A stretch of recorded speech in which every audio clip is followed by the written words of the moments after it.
Bonjour, que Dieu vous bénisse. La bénédiction de l'étude biblique avec notre bien-aimée sœur Maria-Louisa. Et ça va être une grande bénédiction pour tous. Amen, frères et sœurs. La question est plutôt, à combien d'entre vous Dieu avait-il déjà montré ce moment? Amen. Bon, gloire au Seigneur, gloire au Seigneur.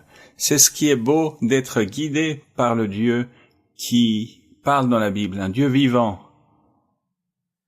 Un Dieu qui veut nous faire des surprises et qui nous surprend toujours. Parce que il a déjà parlé, il a déjà donné des révélations. Quelle bénédiction, notre Seigneur. Comme il est beau, notre Seigneur. Pour lui, toute la gloire et tout l'honneur et toute la louange. Amen, frères et sœurs. Bien, prions, frères et sœurs, et remettons-lui ce moment au Dieu de la Bible, au notre Père Créateur. Amen, frères et sœurs. Dieu de la gloire, Père très bon, toi, mon Dieu, tu es grand. Toi, mon Dieu, tu es puissant. Toi, Seigneur, tu es ce qu'il y a de plus beau dans notre vie, Seigneur. Nous vivons pour toi, Seigneur, pour toi et par toi, Seigneur. Et aujourd'hui, mon Dieu, tu nous permets de nous réunir ici à Vallecas, Seigneur, une promesse que tu avais déjà faite, parce que toi, tu confirmes ce que tu fais. Parfois, nous pensons comme êtres humains que nous sommes maîtres de notre propre vie, que nous faisons notre propre volonté. Et finalement, quand tu nous donnes la connaissance, et au fur et à mesure que tu nous guides et tu nous orientes, comme c'est beau ce que Dieu fait à travers notre sœur Maria-Louisa. Tu la conduis, tu la mets devant nous, et tu savais déjà qu'aujourd'hui à cet horaire, notre bien-aimée sœur Maria-Louisa serait parmi nous.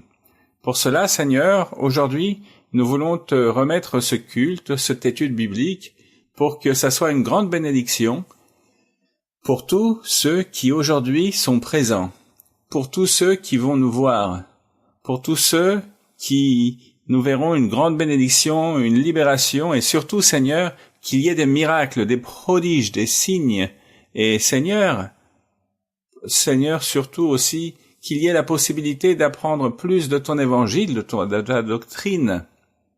Parce que toi, Seigneur, depuis un début, depuis plus de 50 ans, Seigneur, tu as instruit, Seigneur, tu as donné la faculté à notre bien-aimée sœur Maria-Louisa et à notre sœur Luis Eduardo Moderno pour qu'ils soient ces serviteurs de ton évangile, de ta doctrine.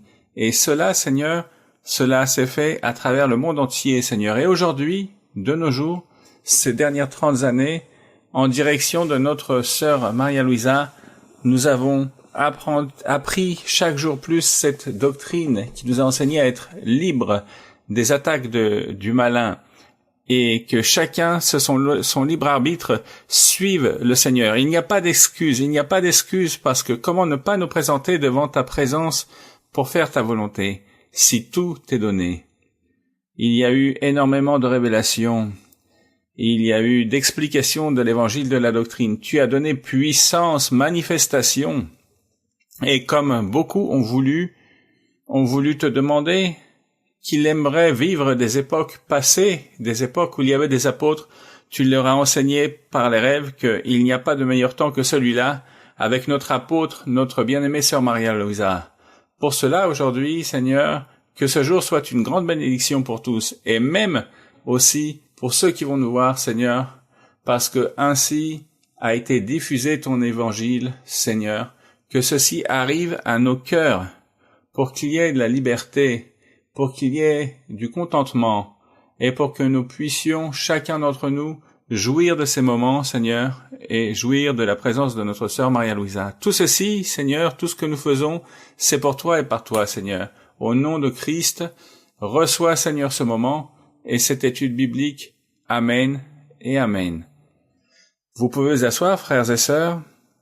Nous allons entonner l'hymne numéro 243, Pentecôte pour tous. Hymne 243. Rappelons-nous qu'il y a à peu près un mois est sorti ce nouveau CD numéro 11. Vous pouvez aussi le télécharger. Et ça a été très beau, n'est-ce pas, frères et sœurs? Les paroles sont si belles.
Béni et loué soit notre Dieu.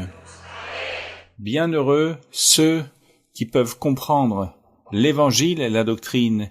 Bienheureux est celui qui souhaite que Dieu l'utilise comme son instrument. Bienheureux celui qui fait la volonté de Dieu. Bienheureux celui qui se soumet à Dieu. Bienheureux nous tous, parce que nous avons l'intelligence, et vous savez, ces esprits immondes qui plient le monde entier, il est dit que le monde entier est gouverné par le malin. Il les soumet dans leur concupiscence, dans leur désir, leur plaisir, pour ne pas faire la volonté de Dieu. Mais quand vous, par exemple, qui faites cet effort, qui venez chercher le Seigneur, être attentif ici, Dieu vous bénit. Amen, frères et sœurs. Nous nous mettons debout. Nous allons entonner maintenant le cantique numéro 154, « Envoie-moi Seigneur ». Le cantique 154, « Envoie-moi Seigneur » à quoi? Prêcher. À travers notre bon exemple, notre bonne manière de vivre, de parler, de nous habiller. Souvenez-vous que par miséricorde du Seigneur, vous et moi, nous mangeons, nous avons un travail, nous avons des endroits si beaux comme celui-là, et nous avons aujourd'hui la présence de notre bien-aimée sœur Maria Luisa. La pure miséricorde de qui? De Dieu. Entonnons ce cantique, cantique 154.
La gloire et l'honneur soient pour le Seigneur.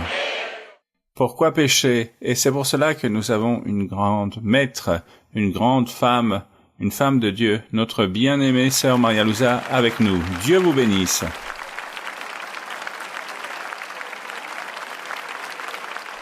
Dieu vous bénisse, mes frères et sœurs. Quelle joie! Quelle allégresse d'être ici! J'ai tellement demandé au Seigneur, depuis plusieurs années, je lui demande au Seigneur qu'il me permette de venir de nouveau ici dans ces lieux et pouvoir me rester 1 mois, 2 mois. Mais il s'agit d'un souhait. Ça fait plusieurs années que ce vœu je l'ai en moi, mais Dieu ne m'avait pas permis encore de voyager. L'Église a tant grandi, il y a tant de lieux. Et c'est très difficile, en tant qu'humaine, de pouvoir réaliser ce voyage. Mais comme Dieu se trouve partout, en train de nous regarder, de nous écouter, il connaît toutes nos pensées. Alors, notre Dieu est là. Et il exige que chaque personne, chaque être, le loue, le cherche, invoque son nom, loue son nom. Et maintenant que nous avons l'Internet, la modernité, les médias de communication, grâce à toutes ces choses, les réseaux sociaux, nous pouvons nous sentir si proches. Nous nous approchons tous, nous sommes tous ensemble en tant qu'humains. Comment serait le Seigneur qui se trouve là, partout? Il est si grand, il couvre tout l'univers. Et Dieu bénit. Et Dieu mérite que nous l'honorons, que nous le glorifions. Il mérite que nous chérissions tout ce qu'il fait pour nous, les miracles, les prodiges. Tout ce que le Seigneur fait en nous, nous devons chérir toutes ces choses et qu'il nous ait apporté dans son chemin, dans cette voie qu'il nous montre, ces sentiers droits par lesquels nous devons marcher. Et à travers toutes ces choses, pour tout ce qu'il fait, nous devons rendre grâce à Dieu tous les jours de notre vie. Tous les jours, nous devons prendre un temps pour réaliser une lecture de la Bible et méditer en lui rendre grâce à tout instant. Bien, vous pouvez vous asseoir, mes frères et sœurs. C'est ainsi qu'aujourd'hui nous allons donc méditer. De grandes salutations aussi pour tous les frères et toutes les sœurs qui vont nous voir aujourd'hui à travers cette vidéo, cette étude biblique. Ça sera la moitié enseignement et moitié de questions-réponses d'études bibliques. Mais de grandes salutations remplies de tendresse d'ici de Madrid, de l'église de Vallecas. Que Dieu vous bénisse. Et nous allons ouvrir la Bible dans le livre d'Ecclésiaste, chapitre 1. Nous allons méditer ici dans le chapitre 1 d'Ecclésiaste. Très rapidement. Ecclésiaste 1, il est écrit, la parole du Seigneur dit ainsi. Parole de l'Ecclésiaste, fils de David, roi de Jérusalem. Ici, le roi Salomon est en train de parler. Vanité des vanités, dit l'Ecclésiaste. Vanité des vanités, tout est vanité. Il dit qu'il s'est dédié à regarder, à observer les hommes, les personnes, même les animaux et la nature. Et il voyait le progrès, la naissance, le progrès de tous ces êtres, ou tous ces éléments. Il voyait qu'à la fin, tous périssaient, mouraient. Tout avait une fin. Il a donc commencé à voir que les personnes dans la vie, les hommes, les femmes, se dépêchent pour obtenir et réaliser des choses, pour se satisfaire eux-mêmes dans leur propre plaisir, réaliser tant de choses. Il voyait que certaines personnes arrivaient à atteindre leur objectif, d'autres non, mais à la fin, la mort les surprend et la personne s'en va comme elle est née. Donc, il appelait ça vanité. La vanité, c'est quelque chose qui a une fin, une chose qui périt, une chose qui au final ne vaut rien parce que elle se termine, elle se périt, elle meurt. Ainsi est la vanité. Il a parlé de tout, mais jamais il disait « ceci est bon, ceci est mauvais ». Il s'est limité juste à raconter toutes les choses qu'il observait, qu'il analysait, et il disait « tout est vanité ». Il ne disait pas « ceci est bon, ceci est mauvais, cessez de le faire ». Non, tout simplement, il réfléchissait, il philosophait dans tout ce qu'il voyait, pour que les êtres, les autres, les lecteurs de ce qu'il écrivait, puissent juger d'eux-mêmes, donner leur propre opinion, et prendre aussi ainsi une décision de comment réaliser ou pas les choses, si faire le bien ou faire les choses mauvaises. Donc ici, dans le verset 3, il est écrit « Comme tout est vanité, quel avantage revient-il à l'homme de toute la peine qu'il se donne sous le soleil ?» Il disait « Quel profit peut-il obtenir l'homme de son travail ? L'homme se dépêche, se préoccupe beaucoup, beaucoup trop. Il dit une génération s'en va, une autre vient, et la terre subsiste toujours. » Il voyait que tout cela était de la vanité, que les personnes naissent, grandissent et ensuite meurent. Donc, quelle était cette précipitation? Pourquoi l'homme se dépêchait tant dans la vie, sachant qu'il y avait quelque chose de mieux à la fin? C'est la conclusion d'Ecclésiaste. Ce livre d'Ecclésiaste parle d'un seul sujet. Il se compose de 12 chapitres, me semble-t-il, oui, 12 chapitres. Jusqu'au chapitre 12, nous pouvons lire. Pour pouvoir comprendre, il faut tout lire. Et la conclusion se trouve dans le chapitre 12, verset 9. Bon, ici nous allons lire, c'est le chapitre 1, où il dit que le soleil se lève, le soleil se couche, il soupire après le lieu d'où il se lève de nouveau, et ainsi de suite tous les jours. Le vent se dirige vers le midi, tourne vers le nord, puis il tourne encore et reprend les mêmes circuits. L'Ecclésiaste dit tout cela se produit, ainsi est la vie de tous les jours. Ainsi est la routine. Alors pourquoi toujours s'empresser de faire les choses? Qu'est-ce qu'il y a de mieux que toutes ces choses? Je pense qu'il y a quelque chose de nouveau, de quelque chose de mieux. Verset 7. Tous les fleuves vont à la mer et la mer n'est point remplie. Ils continuent à aller vers le lieu où ils se dirigent. Car le nuage réalise ce travail, reprennent l'eau, l'emporte, la purifie et de nouveau la relâche. C'est pourquoi il dit tout va et vient et ainsi à tout instant sont les choses et tout cela est vanité. Verset 8.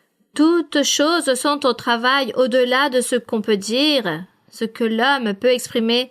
L'œil ne se rassasie pas de voir et l'oreille ne se lasse pas d'entendre. Et effectivement, cela est certain. Ce qui a été, c'est ce qui sera. Voici ce qu'il disait. Et ce qui s'est fait. Pourquoi? Parce que c'est ce qui se fera. Il n'y a rien de nouveau sous le soleil. Tout ce qu'il a laissé, ce qui a été fait, une semence, une trace, a laissé un fruit, a laissé une postérité, et c'est pourquoi tout revient de nouveau en étant de même. Qu'est-ce qui a été fait? La même chose qui se fera. Il n'y a donc rien de nouveau sous le soleil. Il avait donc raison, ici l'Ecclésiaste. Vous pouvez lire le verset 10 et 11. S'il est une chose dont on dise, vois ceci, c'est nouveau, cette chose existait déjà dans les siècles qui nous ont précédés. On ne se souvient pas de ce qui est ancien, et ce qui arrivera par la suite ne laissera pas de souvenir chez eux qui vivront plus tard. Vous voyez, ainsi est la réalité. C'est une réalité.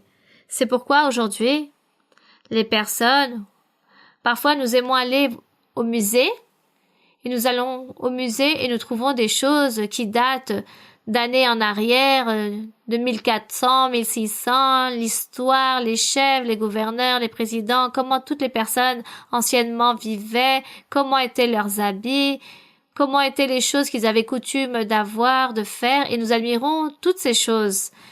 Et lorsque nous voyons que le temps est passé, le temps passe, mais ces modes reviennent à nouveau et ces choses se refont de la même façon avec une technologie diverse, mais on revient au même. Et les personnes disent, tout, par exemple, ce modèle de chaussures était des années 30 et maintenant, ces modèles reviennent.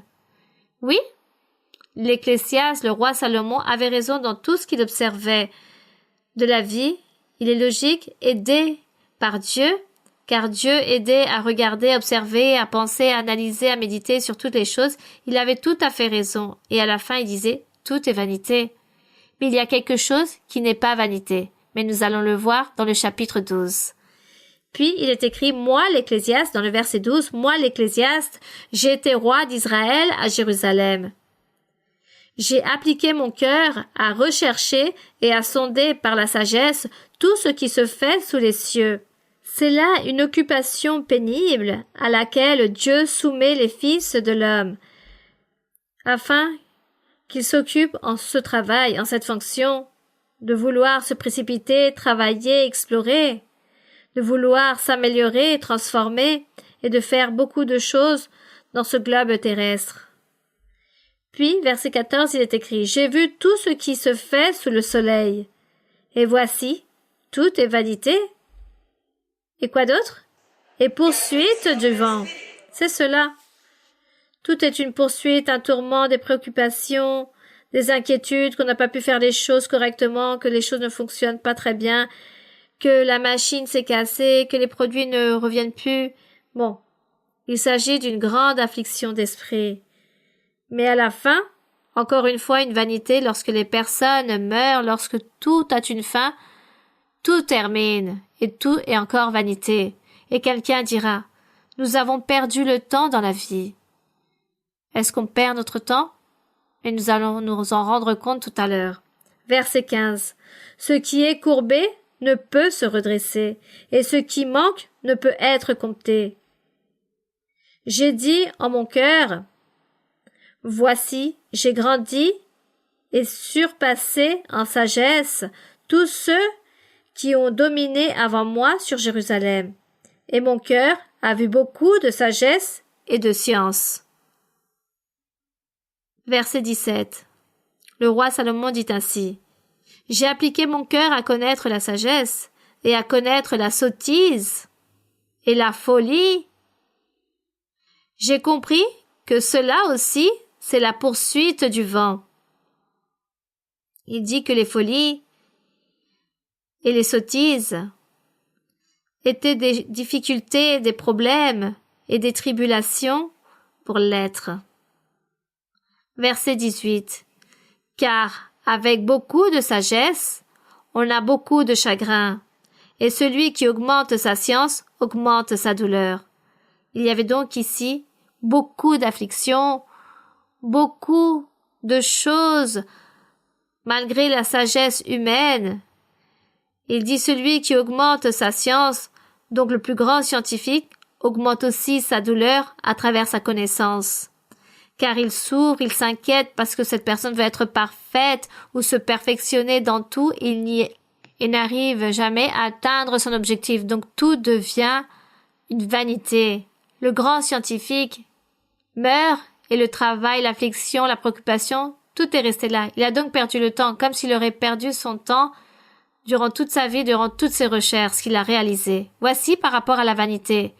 Réellement, ce roi, lorsque Dieu donne cette sagesse à ce roi, il analyse toutes ces situations. Il a tout à fait raison en disant cela. C'est pourquoi il y a quelque chose de mieux qui n'est pas vanité. Par exemple, ici, je ne vais pas tout lire, car ces chapitres sont très longs pour lire tout, mais dans le chapitre 3, il est écrit qu'il y a un temps pour tout. Et il a fait tout à fait raison lorsqu'il disait qu'il y a un temps pour tuer, temps pour guérir, temps pour détruire, pour édifier, pour pleurer, pour rire, pour danser, pour s'attrister. Bon, il y avait un temps pour absolument tout, mais que tout cela était vanité. Et dans le chapitre 5, il parle aussi au sujet des personnes, par exemple, insensées, qui réalisent des votes à la légère, la vie des pauvres, des riches. De même, il se produisait aux pauvres comme aux riches, les deux terminaient par mourir, les deux pouvaient souffrir tous deux une maladie. Donc, de même, il leur arrivait qu'ils soient pauvres ou riches, c'est-à-dire, par exemple, le riche, même avec son propre argent, ne pouvait pas éviter de recevoir une maladie incurable ou douloureuse. Cela pouvait se produire à lui, même malgré toute sa richesse. Donc, l'Ecclésiaste disait, tout cela est vanité.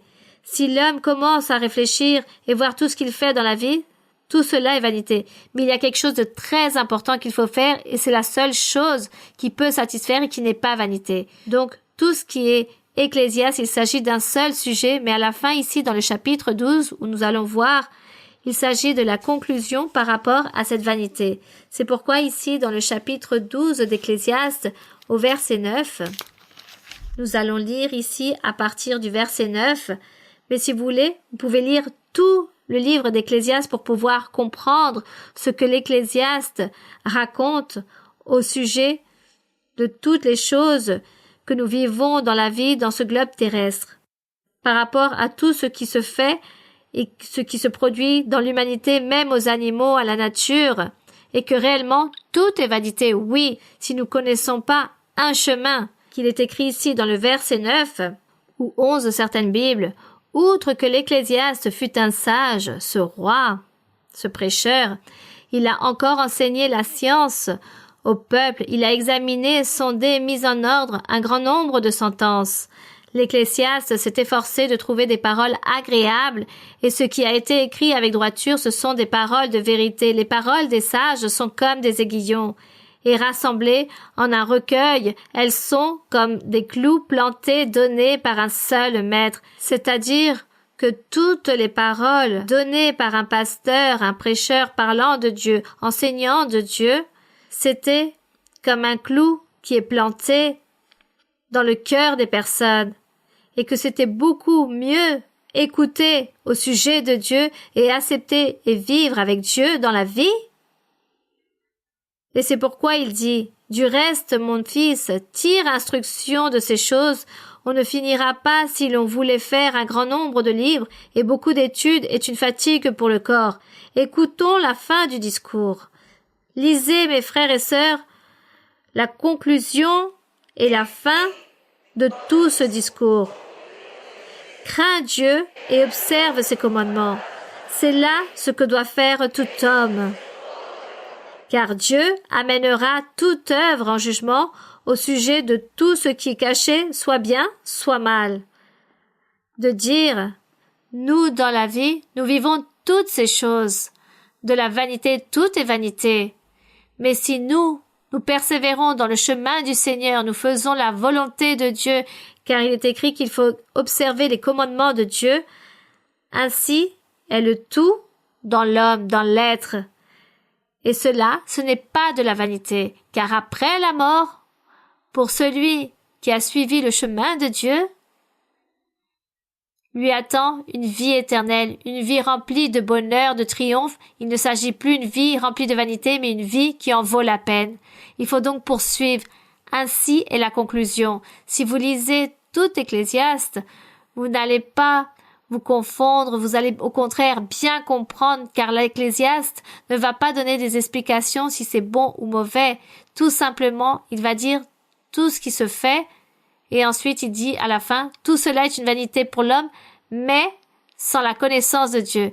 Un homme ou une femme qui n'a pas Dieu, tout est vanité, tout ce qu'il fera sera vanité. Car il ne peut pas en réjouir ou profiter, car si cette personne meurt sans Dieu, alors, dans sa vanité, tout est resté, même son nom sera mis dans l'oubli.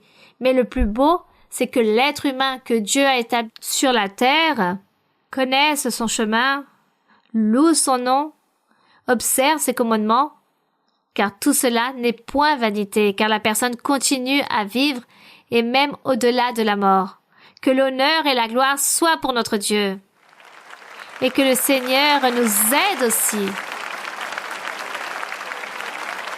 Que Dieu nous aide à chérir sa voix, sa parole, ses promesses, et que nous aussi nous puissions comprendre que dans cette vie, nous devons lutter pour le pain, pour la nourriture, pour les vêtements. Mais il s'agit de quelque chose de passager. Nous sommes que de passage, car nous marchons vers la vie éternelle. Que l'honneur et la gloire soient pour notre Dieu. Maintenant, je vais vous donner l'opportunité pour que vous puissiez poser vos questions. Que Dieu vous bénisse grandement. Sœurs, bienvenue. Nous voulons tous vous exprimer que nous vous aimons énormément et nous souhaitons que le Seigneur permette que vous soyez avec nous beaucoup de jours ici. Ma sœur, ma question se trouve dans Proverbes, chapitre 27, verset 23. Dans Proverbes, chapitre 27, verset 23, oui? Je peux lire ça? Oui, mon frère. Proverbe 27, 23, il est dit, « Connais bien chacune de tes brebis, donne tes soins à tes troupeaux. » Tout d'abord, j'aimerais demander si ce verset est applicable aujourd'hui au travail des pasteurs et de ceux qui servent l'Église du Seigneur en premier lieu.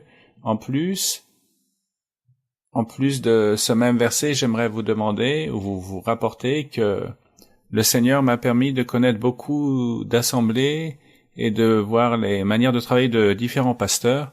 Et j'ai remarqué que chacun d'entre eux a une manière différente d'être et une manière de traiter leurs croyants de manière différente.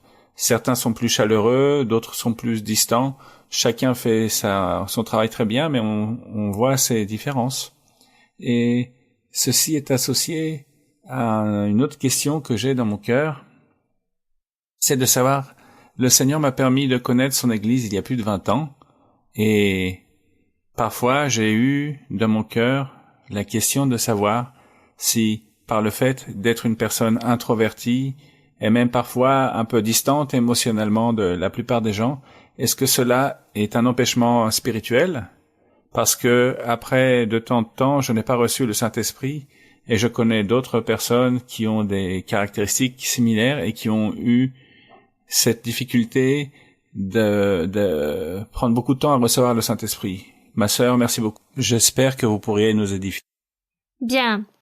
Donc, lorsque certains d'entre vous ont l'impression, disons, ou que vous ayez ce sentiment que vous êtes timide ou renfermé sur vous-même, qui ne parle pas beaucoup, vous n'êtes pas si expressif, et à cause de cela, peut-être vous ne priez pas avec toute liberté, afin que Dieu vous bénisse ou que le Saint-Esprit vienne vous remplir, votre prière, la prière, demandez au Seigneur, à Dieu, qui nous ôte tous ces empêchements, que nous avons l'impression que cela est mauvais, que cela nous lie et nous enlève de recevoir cette bénédiction. Alors nous demandons à Dieu de la libération et demandons au Seigneur les bénédictions spirituelles. Demandez au Seigneur qu'il nous aide et à changer tout cela afin de pouvoir lui être à son service et travailler dans sa vie. Et dans ce verset 23, on parle dans les deux sens. Si nous voulons le prendre aussi comme une figure, une illustration, cela sert aussi pour une illustration comme un exemple, parce que lorsque le Seigneur prêchait l'Évangile, il enseignait à travers des métaphores, des illustrations, des analogies avec des images. Il donnait l'enseignement afin que les personnes puissent comprendre ce qu'il voulait dire. Donc ici aussi, l'écrivain de Proverbes, Dieu lui a donné cette sagesse pour connaître beaucoup de choses et faire savoir beaucoup de choses. Donc il parle, par exemple, si une personne doit garder l'état de ses brebis, prendre soin de son troupeau, alors raison de plus les êtres humains aussi, les pasteurs, celui qui s'occupe de son troupeau doit en prendre soin, être attentif à ses brebis, car le Seigneur Jésus disait que le bon berger aimait ses brebis, il était ce berger, et les brebis qu'il a établies dans l'Église aussi, il a établi des évangélistes, des pasteurs, des maîtres, des docteurs, et tous doivent bien travailler et prendre soin de tous les croyants. Donc, dans les deux sens, est ce verset physique et aussi dans un sens spirituel ou figuré que le Seigneur parle ici à travers des figures. Et par rapport à ce que vous étiez en train de me dire, demandez au Seigneur qu'il nous délivre, qu'il nous ôte ces peurs, ces doutes, la timidité, qu'il nous enlève toutes ces choses qui parfois nous expérimentons et nous avons l'impression de vivre et que cela nous empêche de recevoir les dons spirituels. Y a-t-il une autre question? Bonsoir frères et sœurs, que Dieu vous bénisse. Sœur, merci beaucoup de nous avoir accompagnés pendant la pandémie. Je souhaitais vous remercier, mais j'ai attendu beaucoup aussi pour vous poser cette question. Merci sœur, parce que j'ai eu des très mauvais jours, mais le Seigneur nous consolait grâce à vos enseignements. Sœur, ma question se trouve dans les livres de Matthieu, chapitre 16, versets 23 et 24. Vous me permettez de lire, sœur? Oui, ma sœur, allez-y. Matthieu 16, 23, 24? Oui. Oui. Mais Jésus, se retournant, dit à Pierre, « Arrière de moi, Satan, tu mets en scandale, car tes pensées ne sont pas les pensées de Dieu, mais celles des hommes. » Sœur, je vois que ici le diable a attaqué Pierre, et le Seigneur l'a corrigé, l'a réprimandé, mais nous voyons aussi dans les livres d'Ézéchiel, chapitre 28, le diable a possédé le roi Cyrus. Donc ma question c'est comment le diable nous perturbe, aux apôtres, à nous, aux gens du monde, comment il nous perturbe? De la même façon, le diable aussi vient contre nous et établit des tentations, il établit des pièges, des tribulations, des difficultés, des maladies. Il nous fait douter, il fait que nous perdions confiance des promesses de Dieu. Bon, tant de choses, de beaucoup de façons, avec des ennemis, avec une murmuration, avec des calomnies, des injures, si ce n'est dans le travail, avec les camarades de classe, avec nos propres chefs. Bon, l'ennemi établit tant de pièges, peu importe où nous sommes dans les études, constamment il établit des pièges contre nous. Constamment, nous sommes persécutés par l'ennemi, car ainsi l'apôtre Paul l'enseigne, il dit que nous avons une lutte non contre les êtres humains, mais contre toutes ces dominations spirituelles, toutes ces forces de l'ennemi qui vient contre nous, et c'est pour cela que nous devons toujours être sur nos gardes avec la doctrine, avec la prière, priant le Seigneur, et aussi, il ne faut pas permettre que le diable établisse en nous des choses dans notre être afin de déplaire à Dieu. Toutes ces tentations, par exemple, les mauvaises pensées, ou perdre confiance, ou douter de Dieu, tout cela, il faut l'éviter et demander et prier à Dieu constamment qu'il nous aide et continuer de l'avant. Car Dieu aussi nous aide, il nous aide au fur et à mesure qu'il voit que l'ennemi nous persécute, alors le Seigneur nous aide lorsque nous ne pouvons pas résoudre ou que nous n'arrivons pas à lutter contre cet ennemi. Bien, merci, continuons. Sœur, bonsoir. Je souhaite vous poser une question sur la maturité spirituelle. Si l'Église est prête en tant qu'être humain afin d'accepter la volonté de notre Seigneur Jésus-Christ. Si l'Église du Seigneur est prête en tant qu'être humain pour accepter la volonté, nous devons accepter la volonté de Dieu à tout instant.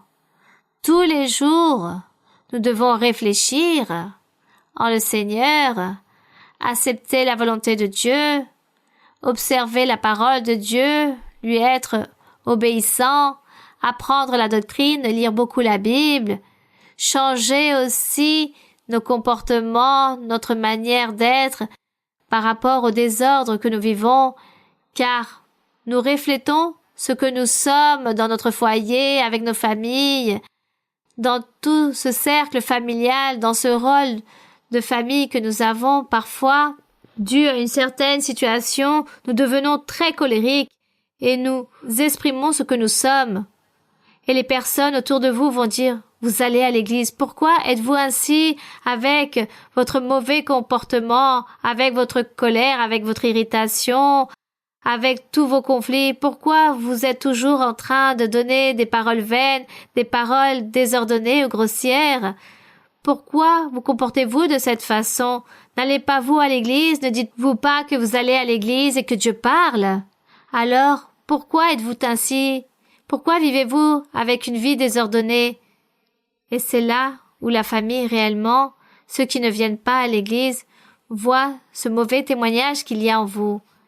Toutes ces choses, il faut y renoncer et les abandonner à chaque fois que nous apprenons la doctrine, à chaque fois que nous écoutons le Seigneur qui nous réprimande, qui nous exhorte, alors nous changeons et cela fait que nous commençons à nous remplir d'une maturité spirituelle.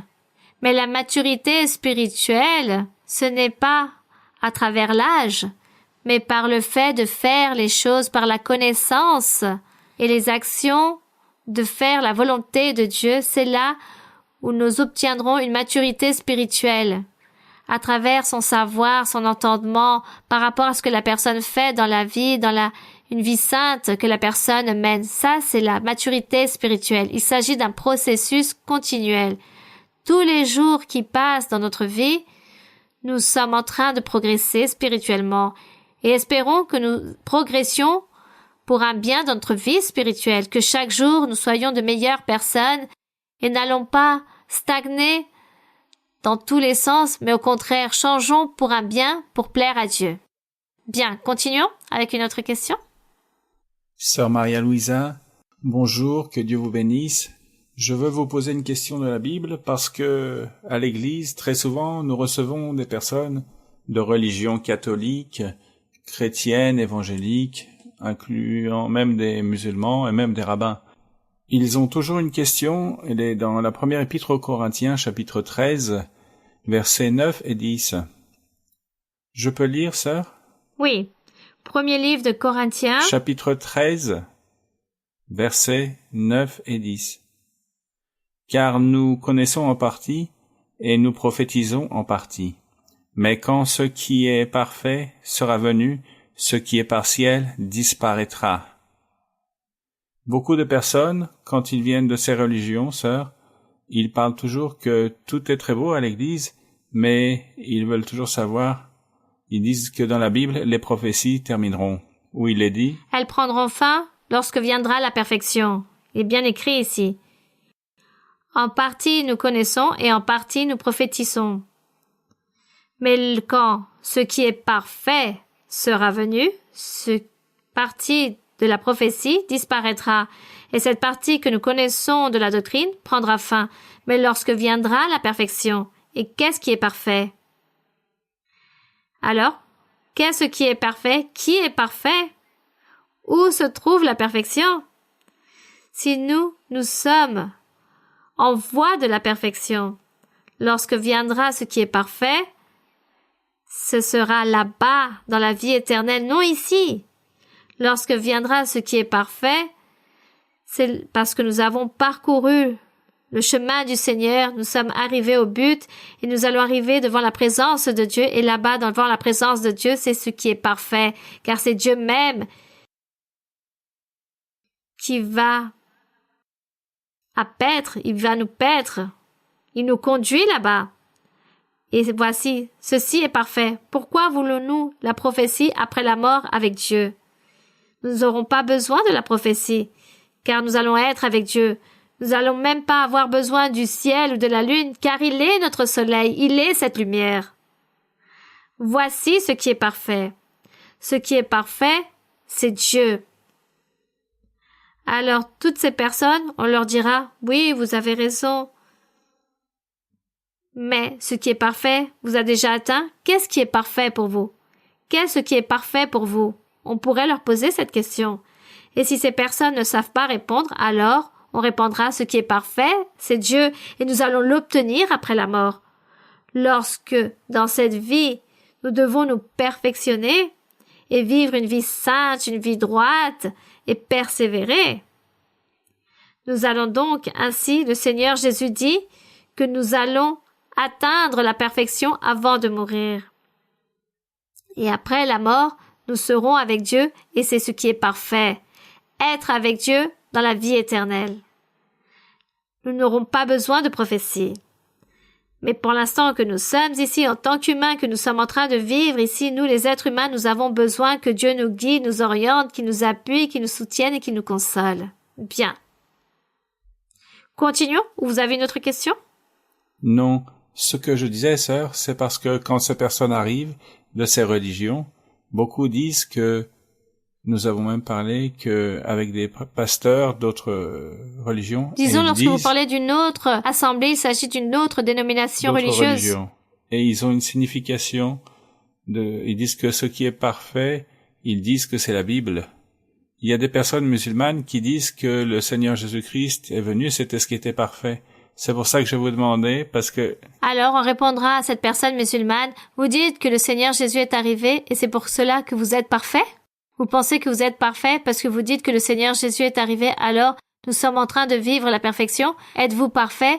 Tout ce que vous écoutez dans les informations ou dans le monde entier par rapport aux guerres, par rapport aux tueries, à toutes ces choses horribles, vous pensez que tout cela est parfait? Voici ce que nous pourrons répondre aux personnes. Alors, on dit non, ne commencez pas à débattre au sujet de doctrines que vous-même vous n'arrivez pas à comprendre. Si réellement vous êtes une personne qui aime Dieu, qui chérit Dieu, alors pourquoi ne priez-vous pas et demandez à Dieu qu'il vous révèle et Dieu vous donnera la réponse. Mais avant tout, vous devez être sincère. Si vous n'êtes pas sincère, si vous le faites avec orgueil, avec arrogance, alors Dieu ne va jamais vous répondre. Mais si vous êtes humble lorsque vous allez poser cette question à Dieu, alors Dieu va vous répondre, il va vous révéler, il vous montrera la vérité. Ne vous inquiétez pas pour cela. Pendant ce temps, je vous conseille que si vous voulez vivre des expériences merveilleuses comme celles que je vis dans mon église, alors je vous invite pour vivre cette expérience merveilleuse et ensuite, vous jugerez par vous-même. Mais je vous invite à vivre cela, car ce sont des expériences merveilleuses que nous vivons aujourd'hui dans notre église. C'est la seule façon que nous pouvons parler à ces personnes. Les inviter qu'ils viennent participer aussi pour qu'ensuite ils fassent leur propre opinion, mais nous savons qu'ils partiront très heureux. Beaucoup de personnes sont venues ainsi à l'église et les personnes, lorsqu'elles partent, pleurent de joie et disent, lorsque Dieu leur parle, cette personne dit, oui, effectivement, Dieu est ici. Voici ce que les personnes disent toujours. Et ceci est une vérité, car le Seigneur est celui qui se manifeste dans ce lieu, notre Dieu. Bien, mon frère. Oui, bien, continuons. Bonjour, sœur Maria-Louisa. J'ai une question sur le libre arbitre. Si Dieu a créé Lucifer, qui était son ange favori, et il savait déjà qu'il allait vouloir son trône, pourquoi il l'a laissé continuer, si cela est en relation avec nous, les êtres humains, qui avons ce libre arbitre? On nous laisse continuer comme une épreuve pour nous? Cela ne nous appartient pas de savoir ou de beaucoup moins de demander au Seigneur pourquoi. Le Seigneur ne nous permet pas que nous lui posons tant de questions. Nous devons respecter la volonté de Dieu. Dieu a fait les choses ainsi. Et nous n'allons pas demander au Seigneur pourquoi as-tu fait ceci ou cela? Pourquoi? Si moi je crois ceci ou cela. Non. Dieu a fait les choses ainsi, le monde, la création, l'univers, le monde. Dieu l'a fait tout à sa façon. Sûrement un jour, nous comprendrons là-bas dans l'éternité tant de mystères qu'il existe. Peut-être nous allons comprendre, mais pendant ce temps, nous ne devons pas questionner le Seigneur, car nous devons respecter les desseins de Dieu. Et jusqu'au peu que nous pouvons comprendre ce qui nous permet de parler ou demander au Seigneur, nous le faisons. Mais il y a une limite. Et même encore dans notre pensée, dans notre manière de réfléchir, nous avons une limite aussi. Et nous ne devons pas penser plus loin de ce que nous avons la capacité de penser ou de nous imaginer les choses. Et c'est Dieu qui connaît les réponses. Il ne permet pas que nous, en tant qu'êtres humains, nous posons tant de questions, car peut-être nous allons offenser Dieu à cause de notre manière de réaliser les choses. Tout simplement, nous disons « je crois » et être obéissant. Voici ce que Dieu demande. Croire et obéissance. Croyez et soyez obéissants à la volonté de Dieu. Comme avec ce qui s'est produit avec Job. Rappelez-vous ces amis qui étaient là, réalisaient tant de discours en train de juger Job.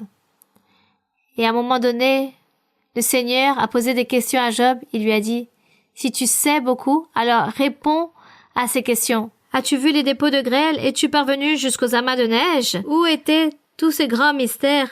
Les connais-tu? » Et Job répondait, « Je n'ouvre pas ma bouche, Seigneur, car je n'y connais rien. Je ne vais pas répondre. Je ne sais rien de cela. » Et le Seigneur lui posait des questions très difficiles. Et il a dit, « Non, Seigneur, je ne vais pas ouvrir ma bouche. Je ne connais rien. Pardonne-moi. » Voici ce qu'a fait Job. Donc nous ne pouvons pas commencer à penser ni bon ni de mauvais ou parlons des choses que nous ne connaissons pas. Pourquoi? Si Dieu savait que le diable allait être son ennemi ou pourquoi il l'a créé? Cela, disons, ne nous convient pas de poser toutes ces questions au Seigneur. Il s'agit d'un sujet à Dieu, il faut respecter les choses de Dieu. Et par rapport au libre arbitre, le Seigneur a dit qu'il a créé l'homme, l'être humain avec un libre arbitre, et ce libre arbitre, nous le mettons en pratique tous les jours de notre vie.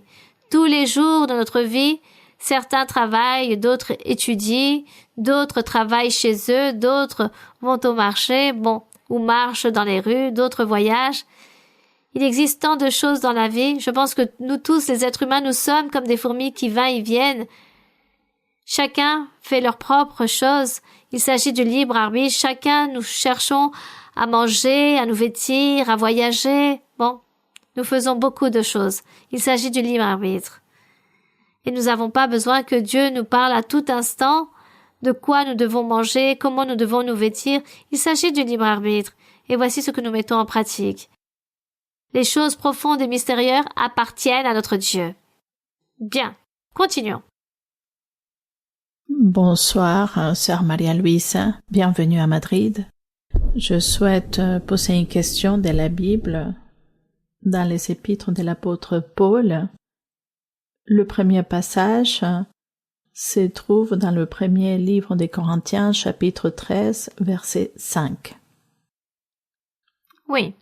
Il est écrit ainsi, cela fait allusion à l'amour, à la charité. Elle ne fait rien de malhonnête, elle ne cherche point son intérêt, elle ne s'irrite point, elle ne soupçonne point le mal. Et je souhaite faire la relation avec l'épître des Philippiens, chapitre 2, verset 4,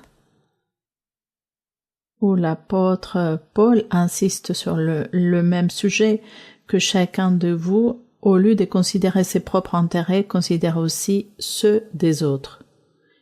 Et plus loin, dans le verset 19-21, il est écrit ainsi, « J'espère dans le Seigneur Jésus, vous envoyez bientôt Timothée, afin d'être encouragé moi-même en apprenant ce qui vous concerne. 20. Car je n'ai personne ici qui partage mes sentiments pour prendre sincèrement à cœur votre situation. Tous, en effet, cherchent leur propre intérêt et non ceux de Jésus-Christ. Sœurs, je voudrais vous demander, nous voyons ici comment l'apôtre Paul, il souligne la sincérité de Timothée et il fait des éloges sur cette qualité. S'il vous plaît, sœurs, pour que vous nous enseigniez, pour que nos cœurs aient cet amour que l'apôtre Paul avait, qu'il disait qu'il ne cherche rien chez les croyants, mais plutôt des fruits chez eux, et qu'il avait un grand amour envers eux. S'il vous plaît, sœurs, si vous pouvez nous enseigner pour que nous nettoyions nos cœurs et que notre cœur soit blanchi, soit encore ainsi, qui ne cherche pas ses intérêts. Merci beaucoup, sœurs. Bien, cela fait partie de l'amour, de la charité. Ici, dans le premier livre de Corinthiens, il parlait ici de l'amour, de la charité, qu'il y avait quelque chose ici dans le premier livre de Corinthiens, chapitre 13. L'apôtre Paul disait c'est ce qu'il y avait de plus important, la charité, l'amour, dans le premier livre de Corinthiens, chapitre 13. Dans le verset 1, il est écrit « Quand je parlerai les langues, et si je n'ai pas de charité, je n'ai rien. Si j'ai le don de la prophétie, la science, je n'ai rien si je n'ai pas d'amour ou de charité. Si je distribue tous mes biens pour la nourriture des pauvres, mais que je n'ai pas de charité, alors cela ne sert à rien. » C'est pourquoi dans le verset 4, il est écrit que la charité est patiente. Une personne qui est remplie d'amour ou de charité est patiente, est pleine de bonté. Une personne qui a la charité n'est point envieuse. La charité ne se vante point, elle ne s'enfle point d'orgueil. Si une personne qui a la charité ne fait rien de malhonnête, elle ne fait pas de choses mauvaises, c'est-à-dire elle ne tue pas, elle ne trompe pas, elle ne dérobe pas, elle ne ment pas, elle ne fait pas la méchanceté aux autres, elle n'est pas envieuse. Toutes ces choses, ce sont des choses malhonnêtes, mentir. Il s'agit de choses mauvaises. L'amour, la charité ne fait rien de cela. C'est pourquoi nous avons dit, et nous sommes arrivés à une certaine conclusion, que la charité, l'amour, le lien de l'amour, c'est ne pas pécher, ne pas commettre de péché. Car toutes les choses mauvaises, il s'agit de péché.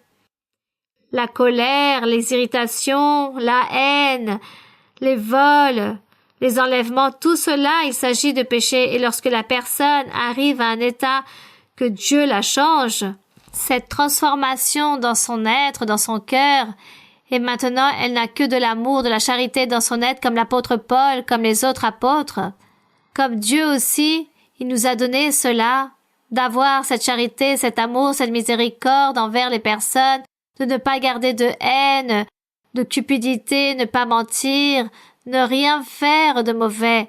Nous tous, nous devons arriver à ce point, à ce degré, à ce lien d'amour, de charité. Nous devons tous atteindre ce but, tous les croyants, les prêcheurs, les évangélistes, les apôtres, les prophètes, tout ce que Dieu a établi dans l'Église, tous doivent être remplis de charité, d'amour. Les croyants aussi doivent avoir cet amour, cette charité en eux.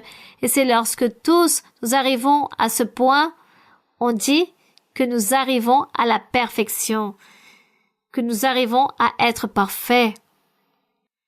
Donc, les parfaits sur le chemin, nous les trouvons dans les psaumes, tant d'enseignements, des parfaits, ceux qui marchent dans la droiture, dans l'intégrité, de ceux qui atteignent le but dans leur vie parfaite. Et souvent les gens disent que cela il s'agit d'un mensonge, que dans ce monde l'être humain ne peut pas être parfait.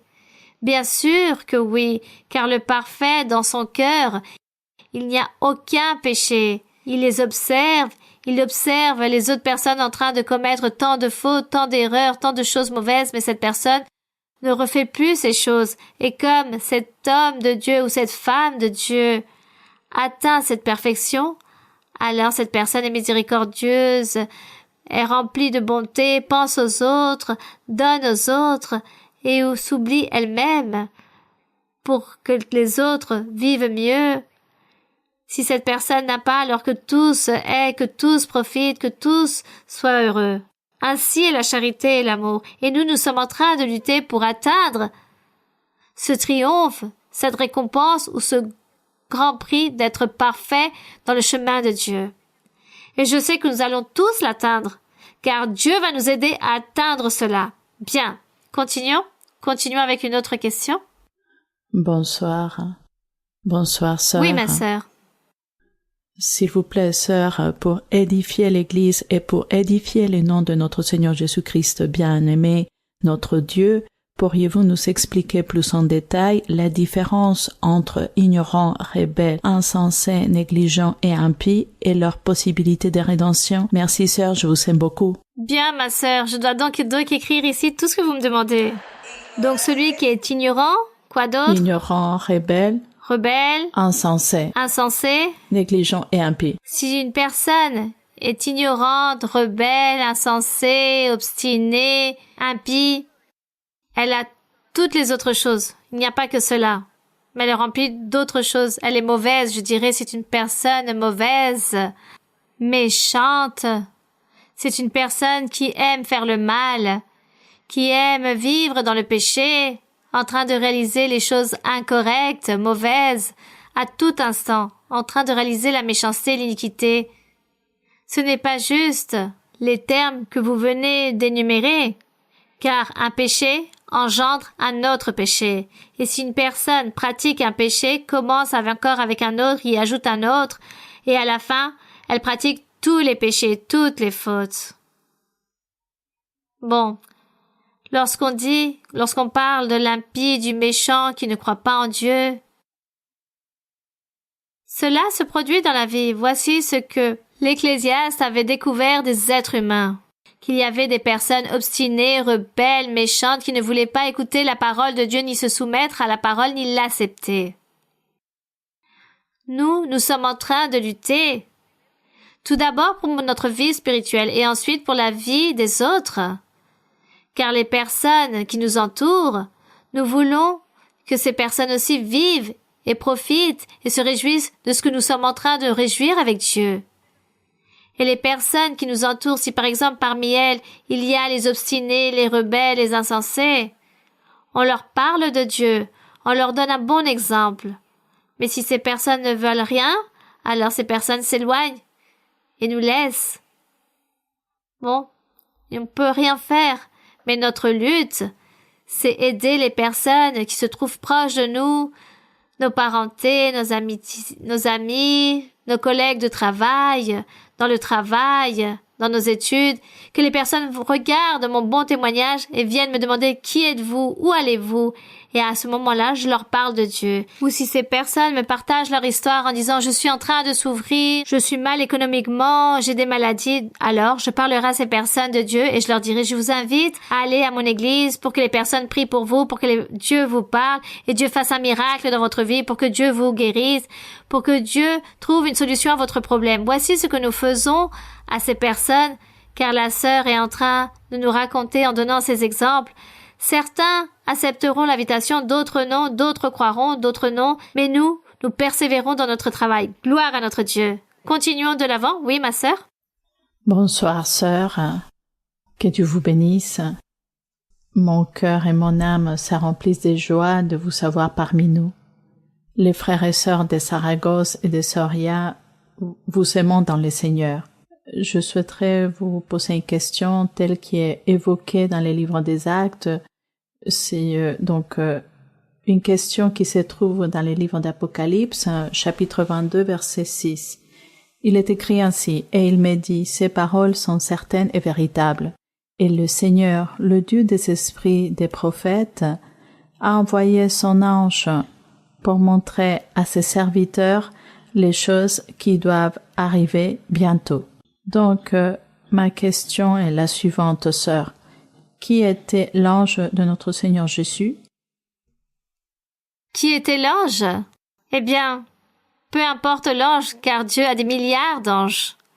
Dieu a un grand nombre d'anges en tant que serviteur de Dieu, et parmi tous ces milliards d'anges, l'un d'entre eux a été celui que Dieu a envoyé pour parler à Jean et lui dire que tout ce qu'il avait vu, il s'agissait d'une démonstration de ce que Dieu allait réaliser dans les jours suivants et qu'il allait lui révéler tout cela à ses serviteurs, aux prophètes, au sujet de toutes les choses qui allaient se produire, de tout ce qui se produira dans le monde et surtout dans l'Église.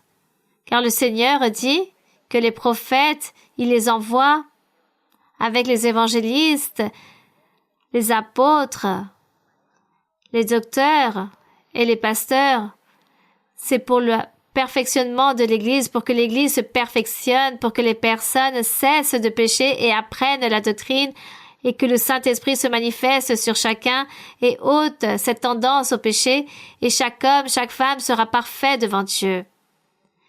C'est pourquoi le Seigneur a envoyé cela et a envoyé cette révélation merveilleuse à Jean dans tout Apocalypse. Il lui a dit que, à travers cet ange, Dieu envoyait cet ange pour montrer à Dieu toutes les choses qui allaient se produire et qui allaient continuer à se produire dans les jours suivants, pour qu'il puisse aider que les croyants atteignent toutes ces bénédictions, non seulement ceux qui vivaient anciennement, mais nous aussi qui sommes en train de participer, que nous puissions atteindre ces merveilles et ces bénédictions de Dieu. Oui, ma sœur, donc les anges, peu importe l'ange, car tant de milliards d'anges que le Seigneur a à son service. Bien, continuons. Bonsoir, sœur, à vous et à toutes les personnes qui vous accompagnent. Que Dieu vous bénisse, frères et sœurs. J'ai une question dans les livres de Deutéronome. C'est quand Moïse parle de tout ce qu'il a fait pour son peuple de la main du Seigneur. Ma question se trouve dans le chapitre 9, verset 10. Et l'Éternel me donna les 2 tables de pierre écrites du doigt de Dieu et contenant... 9-10, oui? Oui, ma sœur, continuez.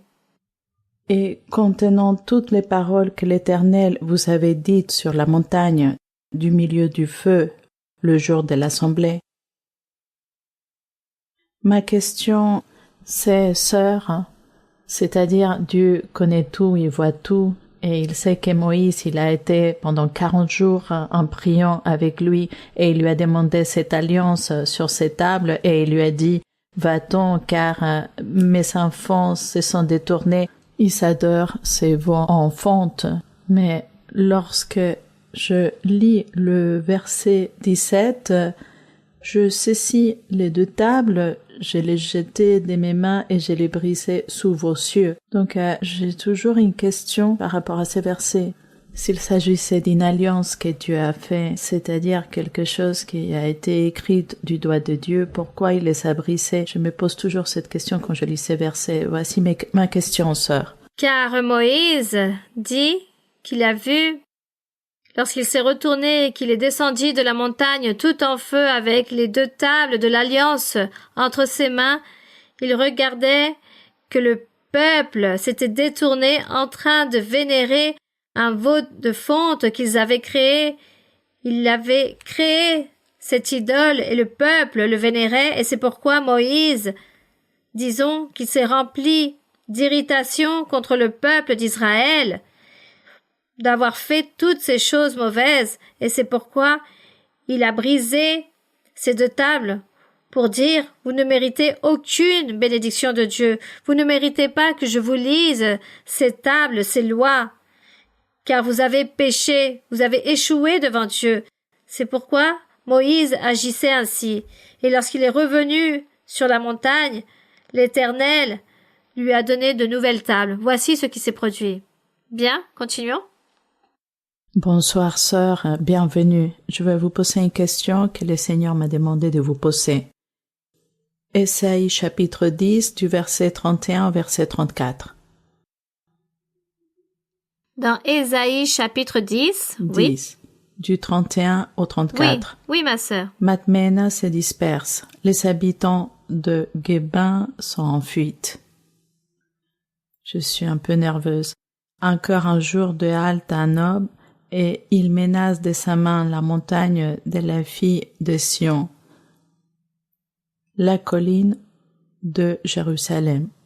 Voici le Seigneur, l'Éternel des armées, brise les rameaux avec violence, les plus grands sont coupés, les plus élevés sont abattus. Il renverse avec le fer les taillis de la forêt, et le Liban tombe sous le puissant. Il tombe sous le puissant. Excusez-moi, sœur. Ce que je ne comprends pas, sœur, c'est les plus grands sont coupés, les plus élevés sont abattus. Oui. Ici, il parle de manière figurée, à travers des illustrations, faisant référence au roi d'Israël, de Juda, et au chef, au gouverneur de Jérusalem. Anciennement, car tout le peuple avait péché, avait échoué devant Dieu, et Dieu allait les châtier en utilisant d'autres nations pour aller contre eux avec leurs armées et ainsi les détruire. Et c'est lorsque le Seigneur dit qu'ils allaient arriver à Sion, à Jérusalem, et tous allaient être détruits à travers l'armée. Donc le Seigneur ici dit, lorsqu'il parle de ces rameaux les plus grands, il faisait référence aux grands personnages, aux gouverneurs, aux chefs, aux sacrificateurs, aux faux prophètes qui s'étaient élevés à ce moment-là, les rois et toutes les personnes qui dirigeaient à ce moment-là. Il s'agissait de ces grands arbres qui allaient être détruits, coupés et abattus. Dieu allait les châtier, les détruire par le fait qu'ils avaient commis cette idolâtrie dans le peuple d'Israël. Et cela s'est produit ainsi car Dieu a envoyé les armées de Babylone pour détruire toutes ces choses, ces personnes. Il les a châtiées de la sorte, sauf qu'il parle à travers de paraboles, de images, à travers de métaphores. Dieu parle. C'est la manière dont il s'exprime. Et nous, là, nous comprenons car Dieu nous a enseigné à comprendre ce vocabulaire que Dieu utilisait anciennement. Le Seigneur Jésus-Christ aussi employait tout ce vocabulaire et s'exprimait de la sorte pour que les personnes puissent comprendre, les personnes qui croyaient en le Seigneur et qui avaient un cœur affermi, disposé pour Dieu, comprenaient ces choses, mais les non-croyants, les insensés, les obstinés, au contraire, étaient tous confondus et n'arrivaient pas à comprendre les explications que le Seigneur les donnait lorsqu'il évangélisait. Donc Dieu a toujours parlé de la sorte avec beaucoup d'illustrations, avec beaucoup de figures, avec beaucoup de symboles, afin que nous puissions comprendre. Aujourd'hui aussi, Dieu nous parle parfois à travers des visions, dans des rêves, avec des symboles. Il nous envoie des rêves et nous rêvons par exemple que nous sommes en train de pécher ou que nous trouvons dans un champ ou que nous sommes avec des brebis, des oiseaux, avec même des serpents. Il s'agit de figures, des personnes, ça peut être de la cupidité, des choses mauvaises qui va se produire dans notre vie avec les personnes. Et c'est pour cela, lorsque nous avons tous ces rêves par rapport aux animaux, les araignées, les serpents, toutes ces choses, c'est l'ennemi qui va établir des personnes qui vont venir contre moi. Je vais donc prier le Seigneur, car le Seigneur nous parle de cette façon à travers des illustrations. Bien, continuons maintenant avec une dernière question. Oui, mon frère? Bonjour, sœur. Bonjour, frères et sœurs, c'est une promesse accomplie du Seigneur en ce jour. Ma question se trouve dans Proverbe 18, 22. Où il est dit, le proverbe, « Celui qui trouve une femme trouve le bonheur. C'est une grâce qu'il obtient de l'Éternel. » Sur le mariage. Dans le mot « bonheur », il y a plus de 10 synonymes et je voudrais que, s'il vous plaît, vous nous expliquiez plus profondément. L'apôtre Paul n'a pas eu d'épouse, mais le Seigneur l'a rendu très bienheureux. D'être bienheureux, c'est un cadeau de Dieu envers nous tous, avec ou sans épouse, ou parce que j'ai reçu l'aide idéale, parce que Dieu m'a donné un foyer idéal, et donc je vois la bénédiction du Seigneur. Je vois ici aussi, mon frère, comme une certaine illustration, comme une illustration qui a plutôt à voir avec l'Église du Seigneur. Car il dit que le Seigneur, dans Apocalypse, qu'à la fin du temps, le Seigneur vivra des noces. On parle des noces de l'agneau et ces noces vont se réaliser avec l'Église. On dit que l'Église est l'épouse, celle qui est mariée, et lui est l'époux. Donc on parle d'une épouse et d'un époux. Et je pense de manière figurée, celui qui trouve l'épouse trouve le bonheur. Je pense qu'il fait référence ici à cette partie spirituelle que le Seigneur Jésus-Christ dit qu'il élèvera et établira son Église sainte, parfaite, une Église sans tache et sans ride pour lui-même. Voici ce qu'il raconte. C'est pourquoi le Seigneur compare beaucoup de fois le mariage pour que nous puissions réussir à comprendre par rapport à ces noces qui se présentera et qu'à la fin nous serons comme tous ces hommes et toutes ces femmes, autant qu'Église, nous serons l'épouse de l'agneau. Pour que nous puissions comprendre la paix, la joie, l'harmonie, le bonheur, il donne cet exemple par rapport au mariage. Oui, disons comme un mariage d'une personne, d'un couple qui se marie, celui qui trouve son épouse trouvera le bonheur. Disons que c'est plus de manière figurée que plus physiquement, car le Seigneur Jésus aussi a enseigné que dans l'Église, il y aurait des personnes, des hommes qui n'allaient pas se marier, mais qui allaient être au service de Dieu. Le Seigneur parlait d'eunuques. Il disait qu'il allait établir des eunuques qui allaient être au service de Dieu et qui n'allaient jamais se marier par l'évangile du Seigneur. Le Seigneur Jésus-Christ l'a parlé dans les évangiles. Car les apôtres demandaient par rapport à la séparation, au divorce, le mariage, et le Seigneur donnait l'explication du divorce, qu'il ne fallait pas avoir de division, mais que les personnes devaient toujours être ensemble jusqu'au dernier jour. Et les apôtres demandaient au Seigneur que cela était très difficile, cela est très dur ce que tu enseignes. Cela ne convient pas de se marier, car si nous n'arrivons pas à nous séparer, alors vaut mieux pas se marier.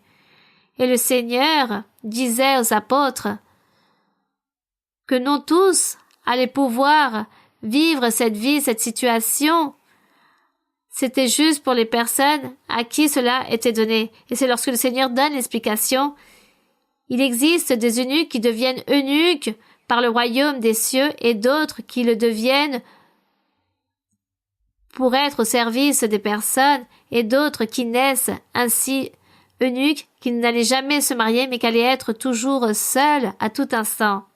Et l'apôtre Paul mentionne qu'il a dédié tout son temps pour Dieu, car il pensait que s'il allait se marier, il allait être occupé avec son foyer et n'allait pas être au service de Dieu comme lui, il voulait le faire depuis tout son cœur.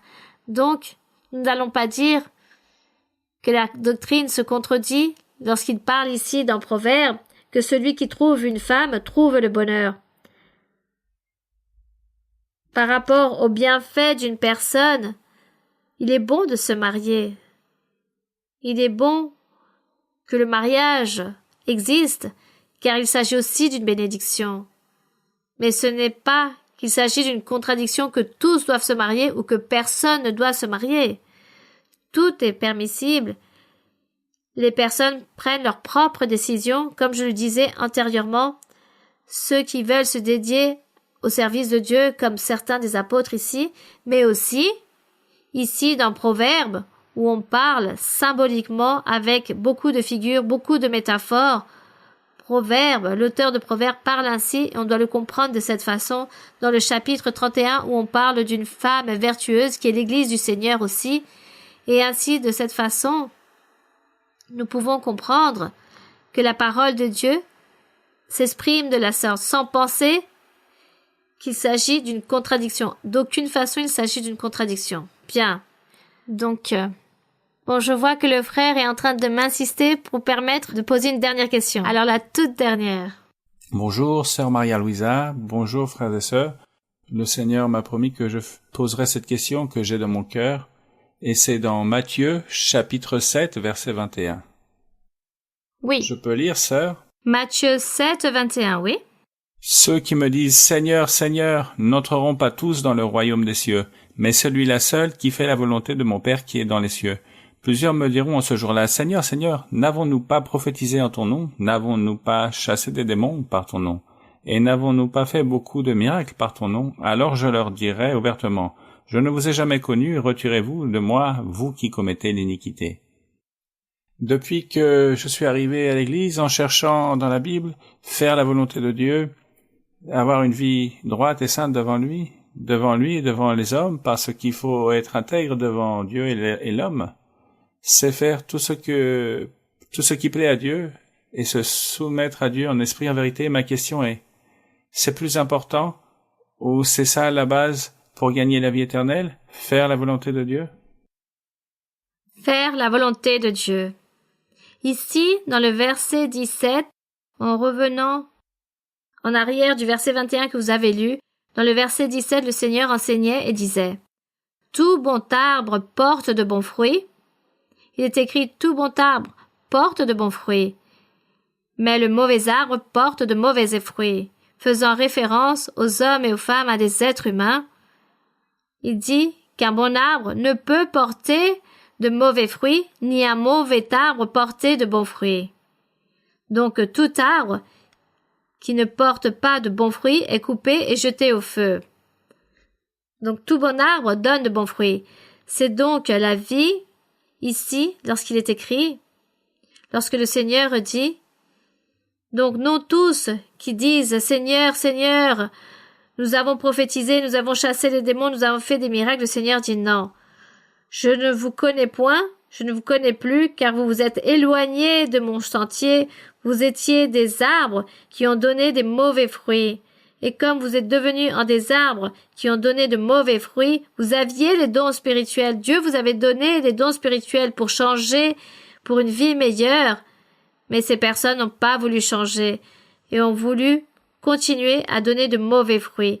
Alors le Seigneur leur dit dans le verset 23, « Je vous dirai ouvertement, je vous ai jamais connus, retirez-vous de moi, vous qui commettez l'iniquité. » Nous devons donc, le Seigneur nous donne les dons spirituels pour que nous puissions changer, pour que nous puissions voir réellement qu'il existe Dieu, car Dieu existe. Les dons spirituels, il s'agit d'un signe que nous avons dans notre vie pour savoir que Dieu existe, qu'il existe un Dieu, un être suprême, un Dieu qui nous gouverne, un être en esprit et en vérité. Et il nous donne les dons. Mais la personne qui reçoit les dons spirituels, peut-être à ce moment-là, n'est pas parfaite. Peut-être cette personne a aussi encore des faiblesses, des erreurs, commet des choses mauvaises, et le Saint-Esprit l'aidera dans sa vie spirituelle pour qu'elle puisse changer. Le temps passe, Dieu donne des opportunités à cette personne et la personne doit changer pour un bien. Mais si la personne ne change pas et la mort la surprend, alors cette personne sera complètement perdue. Dieu lui ôtera le salut. C'est lorsque le Seigneur lui dit ici, « Je ne vous connais pas, retirez-vous de moi. » Qu'est-ce que cela signifie, mes frères? Si le Seigneur nous donne les dons spirituels, il ne s'agit pas d'une garantie pour dire, bon, maintenant, j'ai la vie éternelle assurée. Non, les dons spirituels, c'est pour que nous puissions grandir chaque jour, changer et un jour à être parfaits. Voici à quoi servent les dons spirituels. Nous convertir en des arbres qui donnent de bons fruits. Et si cela n'est pas ainsi, alors le Seigneur, nous nous convertissons en un arbre qui donne de mauvais fruits par le fait de ne pas nous repentir, ne pas changer et ne pas vouloir vivre une meilleure vie, et Dieu va nous rejeter. Il s'irritera et nous perdrons notre salut. Voici ce que signifie ici ce verset, que la personne ne soit pas aussi confiante. Il faut changer. Si vous aimez dire des mensonges, alors changez, ne dites plus de mensonges. Il y a des personnes qui adorent mentir. Constamment, les personnes sont en train de mentir, disent un mensonge de manière si simple. Il s'agit comme d'un mauvais esprit de mensonge. Et je pense que cette personne n'arrive pas à se rendre compte, ou je pense que oui, qu'elle sait qu'elle est en train de mentir, et elle dit avoir les dons spirituels et avoir le Saint-Esprit. Et elle continue à mentir, elle trompe les personnes. Alors elle doit se repentir, elle doit changer. Si elle ne change pas, Dieu rejetera cette personne. Voici ce qui se produit. Bien. Donc mes frères et sœurs, nous allons maintenant prier notre Dieu. Nous allons lui rendre grâce. Nous allons donc nous dire au revoir, mais nous allons aussi établir notre foi, notre confiance en le Seigneur, demandant au Seigneur pour toutes les maladies, demandant au Seigneur qu'il nous aide avec les problèmes de sorcellerie, d'envoûtement, demandant au Seigneur, en lui racontant tous les problèmes que nous avons, tous ces liens, que le Seigneur ôte toutes les chaînes qui nous lient et qu'il puisse exaucer nos vœux, que le Seigneur puisse accomplir tous les souhaits que nous avons, qu'il puisse écouter nos prières, nos suppliques. Nous allons tous prier selon les besoins que nous avons. Demandez au Seigneur en ce moment même. Demandez au Seigneur, priez, ne doutez pas, car si vous doutez, alors vous n'allez pas recevoir le bienfait du Seigneur. Et nous allons donc rendre grâce au Seigneur, et en même temps nous allons terminer avec le culte. Père céleste, éternel, Dieu, créateur du ciel et de la terre, notre Dieu, celui qui vit et qui règne éternellement. Béni soit ton nom, louange à ton nom. Nous te rendons grâce, mon Seigneur, pour la vie. Merci, Seigneur, pour le pain de tous les jours, pour le soutien que tu nous donnes. Merci, Seigneur, car tu nous gardes, tu nous protèges du mal. Car nous sommes accompagnés de ta main toute puissante. Tes yeux nous observent, tu nous écoutes. Et tu es toujours en train de nous tendre la main, de nous garder. Tu nous gardes, tu nous protèges. Merci, Seigneur, pour t'inquiéter, pour prendre soin de nous. Béni soit ton nom. Seigneur, reçois l'honneur, la gloire et la louange, mon Seigneur. Nous te rendons grâce, mon Seigneur. Merci pour ta bonté, pour ton amour, pour ta parole sainte, pour toutes tes bénédictions. Merci, Seigneur, pour le soutien que tu donnes à l'Église dans le monde entier. Merci, Seigneur, pour les révélations, pour les rêves, pour toutes les visions. Merci, Seigneur, pour les prophéties. Merci, Seigneur, car tu te manifestes en nous.